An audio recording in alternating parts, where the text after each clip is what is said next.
Hi guys, welcome to my newest video. First of all, sorry about the knife and fork, I was just about to have my tea. Okay, so same as always, don't forget to like, subscribe, comment below, check out the link in the description to some random video that I will probably put in there. First things first, we had a competition last video for the chance to win half a packet of Polo mints. I can confirm that that was indeed won by Mrs. Theresa May from Downing Street up in London. There she is enjoying her Polo mints. So well done, Theresa. So don't forget to enter some future competitions, guys. There's always lots of good stuff to win. What are we going to look at today? Today we're going to look at finding the nth term of a quadratic sequence. Yeah, so what's the nth term of a sequence? Well, the nth term of a sequence is a piece of algebra which will let us find any term in that sequence. What do I mean by quadratic sequence? I mean something like this. Okay, now when faced with any sequence, the first thing you're going to do is you're going to look for a common difference. So let's have a look. The difference between 7 and 4 is 3. The difference between 12 and 7 is 5. This is a little bit unusual. The difference between 19 and 12 is 7.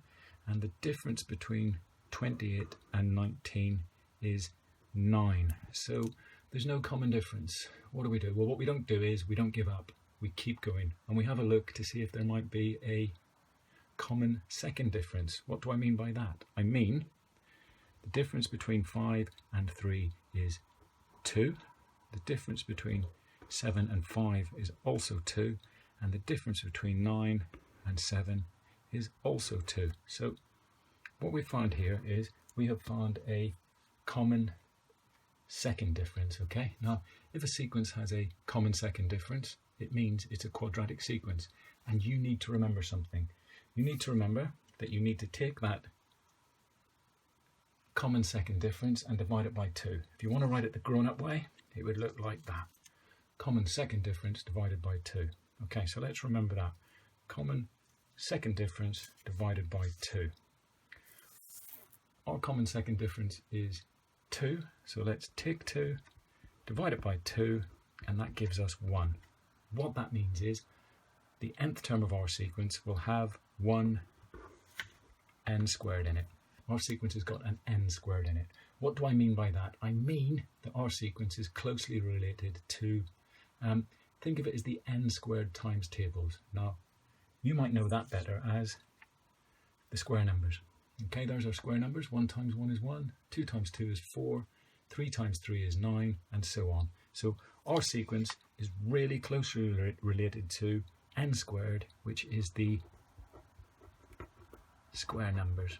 Okay, and it's so closely related, like I always say, if the square numbers were having a birthday party with some cake, there would definitely be an invite for the n squared or the square numbers. Okay, they would definitely be invited. That's how closely related our sequence is to the square numbers. So what we have to do now is we have to look at these square numbers. Well, remember I told you the square numbers are 1 times 1, which is 1, 2 times 2, which is 4, 3 times 3, which is 9, 4 times 4, which is 16, and so on, 5 times 5, which is 25. Now, that's the famous n squared or the square numbers. What we need to do is compare those to our sequence. Our sequence is 4, 7, 12, 19, and 28. And then we have to see what we're doing each time to get from this famous bunch of square numbers to our sequence. And what we're doing is, well, in this case we are adding 3 here. We are also adding 3, and it turns out we're adding 3 every time. So our sequence, the nth term, is n squared plus 3, and there's your answer. So remember what you do.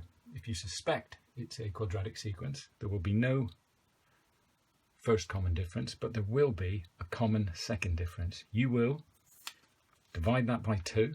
That will tell you the multiple of n squared. in your nth term.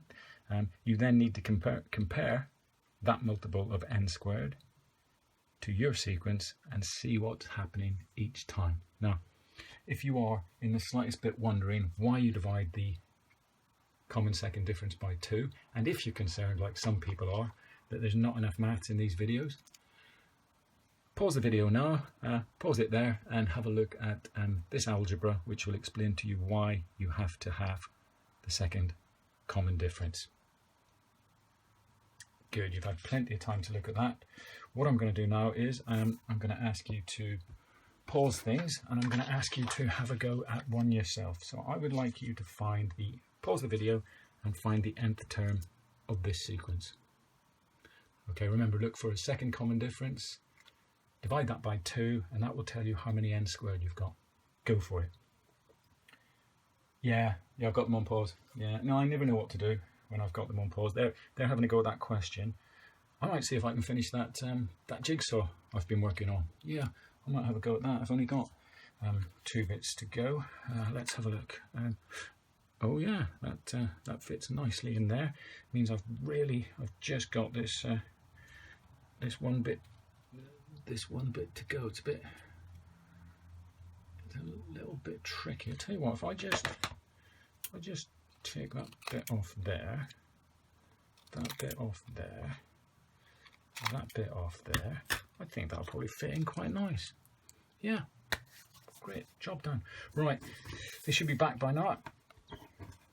Okay, welcome back guys. Let's have a look at finding the nth term of this quadratic sequence. Let's look for a common difference. Okay, now the difference between 2 and -1, well, 2, 1, 0, -1, well, that's going to be 3. Okay, the difference between 2 and 7, that's going to be 5. The difference between 7 and 14, well, that's just 7. And the difference between 14 and 23, well, that's 9. So there's no common difference. So let's keep going. Difference between 3 and 5 is 2. Difference between 5 and 7 is 2. And the difference between 7 and 9 is 2. This is looking really good. Okay, it means we've got a common second difference. Okay, and what we're going to do with that common second difference, we are going to divide it by 2. 2 divided by 2 equals 1. So that means I've got 1n squared in this sequence. That means it's related to the square numbers. Let's write the square numbers. 1, 4, 9, 16, 25. Let's write our sequence underneath. It's going to be 1, 2, 7, 14, and 23. And then we want to see what's happening each time to get from these famous square numbers to our sequence. Now, I don't muck about down here where there are some negative numbers. I just have a look here. What's happening? Looks like I'm subtracting 2. Here I am subtracting 2. Here I am subtracting 2. So the nth term of this sequence is n squared take away 2. Boom. Job done. Okay, so you come back and check out some more of my videos. As I say, I was just about to eat my dinner, so I'm going to get on with that. Today I'm having beans on toast. I'm going to spice that up with a nice bit of grated cheese, I think. So I'll get on with having this, guys. Thanks for popping by. Make sure you like, subscribe, all that sort of stuff, and I'll see you later. Bit of pepper maybe.